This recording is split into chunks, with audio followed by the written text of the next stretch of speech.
So here we are playing the Macher. There's not a lot left. Bond's still undecided yet, obviously. I mean, that's the goal of the game, right? But over here, Rhineland Falls is the last remaining electoral position, electoral region open. Remember, 3 of them aren't even played, but everybody who had their remaining big tile left for party conference played it. $700 for yellow and black. It just really meant, well, for black at least, it just meant pushing three party base units, I think, into place, if I can remember correctly. I think yellow converted the 35-hour work week in their favor. Red certainly did that, moving to be in alignment with Rhineland Falls, but they also picked up a pro-market position there. They didn't want to move away from atomic, obviously, even though that hurts them here. That's just such a major issue throughout this campaign. And the same thing with the abortion. The anti-abortion stance helps them overall in the election as it's been proceeding. Okay, so that is the end of that part. We go to the last card play for the turn for the game, and the only person who has any left is red, actually. Well, for the card, he had a few options. He could have played media, which might have helped, actually, paying $800 to steal one of yellow's media. That would have given him media control. Instead, though, he went for rhetoric and switched over to the free market, which only he and yellow have. He's got the thumb up that green doesn't have, and he's hoping to, or which yellow doesn't have. Green is the only other player who has that. He's hoping to kind of be able to bid this and win the situation as it stands. I'm not sure if that's a wise move at all. Probably shifting some of these chips, opinions might have helped. But the problem is atomic, well, he couldn't put that into anything too terribly valuable for him. He's aligned his own. Could have perhaps gone with the workers' rights, the labor, but choosing not to do that and not paying for the media marker. Nobody can buy a media marker now because the section is absolutely full. There's only 5 allowed there. So now we're going to go to what? Grabbing more campaign meetings as we flip through the rule book, looking for a sequence of play embedded in all the descriptions, right? Unfortunately, I just don't have one in English. I could write it out, obviously. But I'm very, very lazy, which you will have noticed from these videos. Okay, so let us go to purchasing cubes. I think everybody's going to buy their maximum. Everybody's got room for 4. We'll see how that goes. Well, with nothing left to the campaign, everybody bid to get their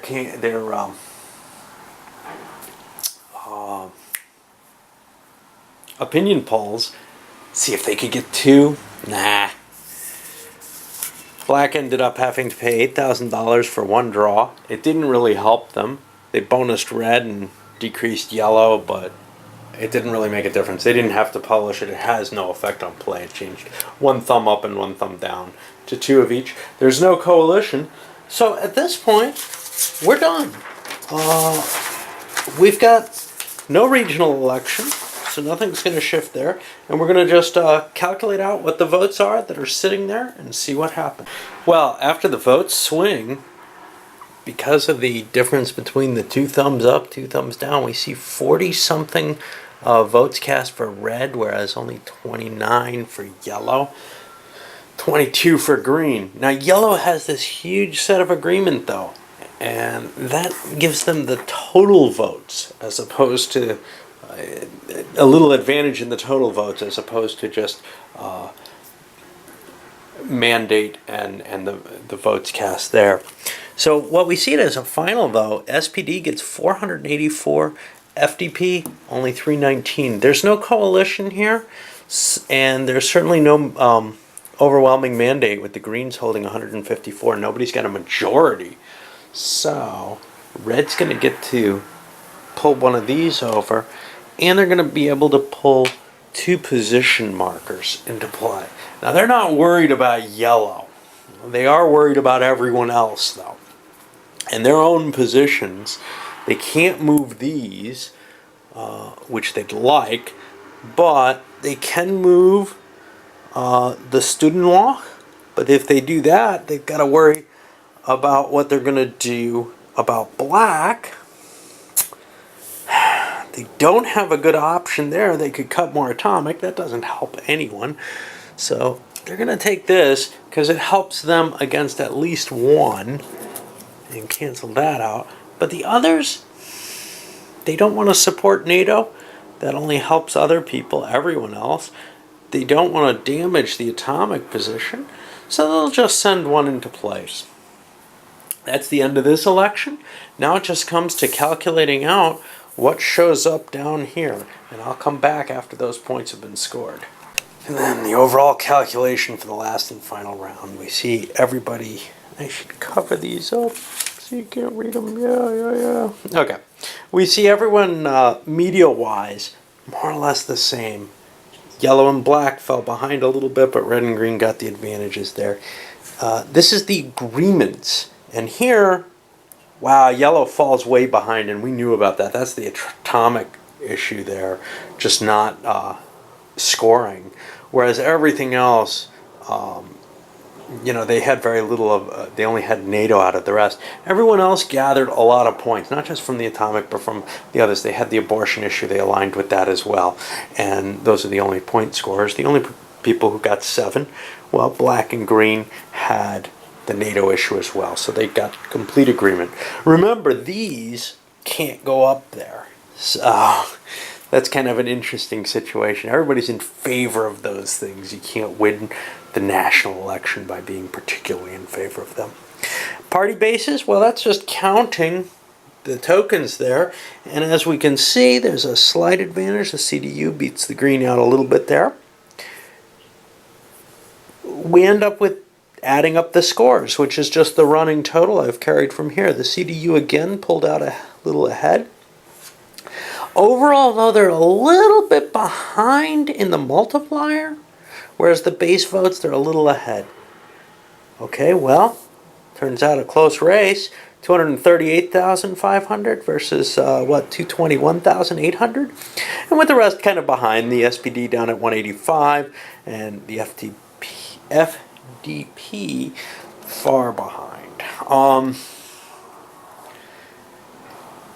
It looked to me like green was running away with this game until whatever the last race was, Hess. If we watch the counts coming in, green was just consistently keeping above. They had grown quite a bit, 300 points above, but then bang, that was a huge win for them. And green was not able to make up the ground here in the Rhineland. In fact, they got a little bit, but not much at all. That was really a red and yellow victory there. So you have all these different things that you're multiplying together, adding, whatever. And it's not absolutely apparent when, to me at least, maybe to others it was, that the CDU had any kind of lead at all, really. Even at the final end, until I actually calculated it out, I couldn't be certain who was winning. I knew where the race was. Those were the 2 leading players. Those were the 2 leading players going back, really from the second election on. But the CDU was always struggling, almost dipping down to 3rd place in a number of elections, whereas the green kept their lead through everything except that second election. And then, bang, second to last, it was pretty much over right there. All right, well, I'll come back with my review of this after I get it cleaned up. And we'll load this one up.